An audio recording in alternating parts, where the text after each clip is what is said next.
Hello বন্ধুরা, আমাদের চ্যানেলের নতুন ভিডিওতে আপনাদের সবাইকে স্বাগত।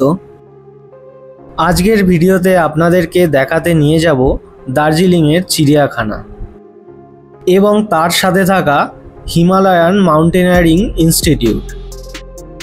তো চলুন আর দেরি না করে এবার তাহলে শুরু করা যাক। আমরা এখন চলে এসেছি একদম চিড়িয়াখানার মেন গেটের সামনে। এখান থেকেই আপনাদেরকে টিকিট কেটে চিড়িয়াখানায় ঢুকতে হবে। এই চিড়িয়াখানাটির টিকিটের মূল্য হলো মাথাপিছু 110 টাকা এবং বিদেশিদের জন্য মাথাপিছু 180 টাকা করে। এই চিড়িয়াখানাটি খোলা থাকে সকাল 8:30 থেকে বিকেল 4:30 অবধি এবং বৃহস্পতিবার দিন এই চিড়িয়াখানাটি বন্ধ থাকে। এছাড়া আপনারা যদি শীতকালে ঘুরতে আসেন তাহলে বিকেল 4টে অবধি এই চিড়িয়াখানাটি খোলা পাবেন।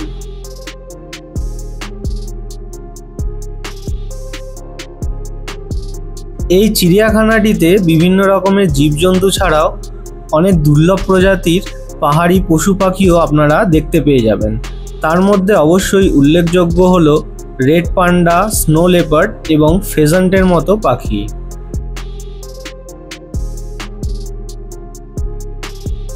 এই চিড়িয়াখানাটি প্রতিষ্ঠা করা হয়েছিল 14ই আগস্ট 1958 সালে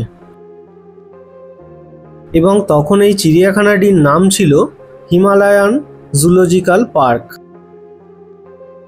পরবর্তীকালে 1975 সালে তৎকালীন প্রধানমন্ত্রী শ্রীমতী ইন্দিরা গান্ধী আমাদের রাজ্যের প্রাক্তন রাজ্যপাল শ্রীমতী পদ্মজা নাইডুর নাম এই চিড়িয়াখানাটির সাথে যুক্ত করেছিলেন।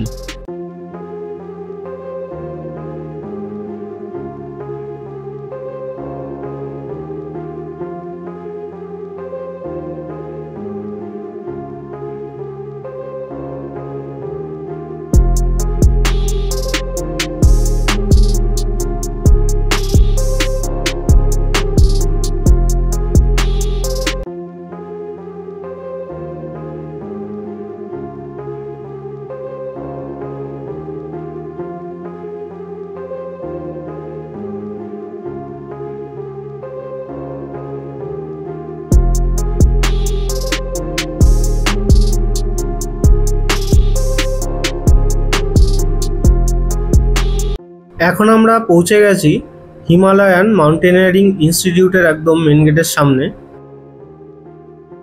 পর্বত আরোহণের প্রশিক্ষণ দেওয়ার জন্য বিখ্যাত এই ইনস্টিটিউটটি একদম চিড়িয়াখানার ভেতরেই আছে। 29শে মে 1953 সালে এডমন্ড হিলারি এবং শেরপা তেনজিং নোরগে প্রথমবার এভারেস্ট জয় করেছিলেন এবং তারপর 4 নভেম্বর 1954 সালে তৎকালীন প্রধানমন্ত্রী পণ্ডিত জওহরলাল নেহেরু এই মাউন্টেনিয়ারিং ইনস্টিটিউটটি প্রতিষ্ঠা করেছিলেন। এই ইনস্টিটিউটটির মূল আকর্ষণ হলো এটির মিউজিয়াম, যেখানে বিভিন্ন পর্বত আরোহণের সময়ে বিভিন্ন জিনিসপত্র সংরক্ষণ করা আছে।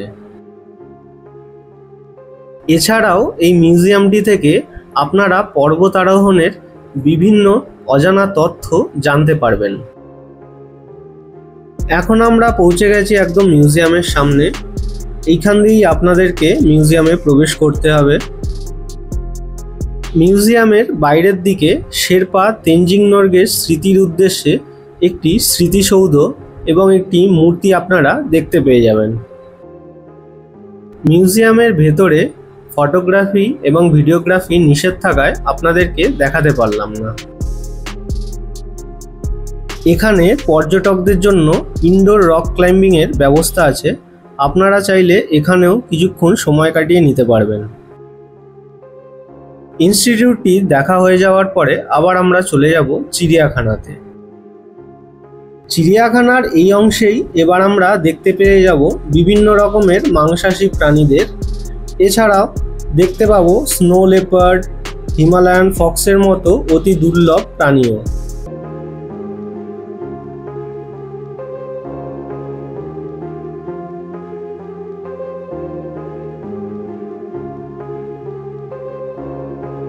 আপনারা এই চিড়িয়াখানাটিতে কিভাবে প্ল্যান করে আসতে পারবেন বা কোথা থেকে আসতে হবে সেগুলো আগের ভিডিওতে আলোচনা করেছিলাম। সেই ভিডিওগুলি না দেখে থাকলে অবশ্যই দেখে নেবেন। আমি ডেসক্রিপশন বক্স এবং আই বাটনে লিংক দিয়ে দেব, সেখান থেকেও দেখে নিতে পারবেন। আমাদের আজকের এই ভিডিওটি আপনাদের কেমন লেগেছে তা অবশ্যই কমেন্ট করে জানাবেন এবং আমাদের আজকের এই ভিডিওটি যদি আপনাদের ভালো লেগে থাকে তাহলে অবশ্যই লাইক করবেন এবং সবার সাথে শেয়ার করবেন।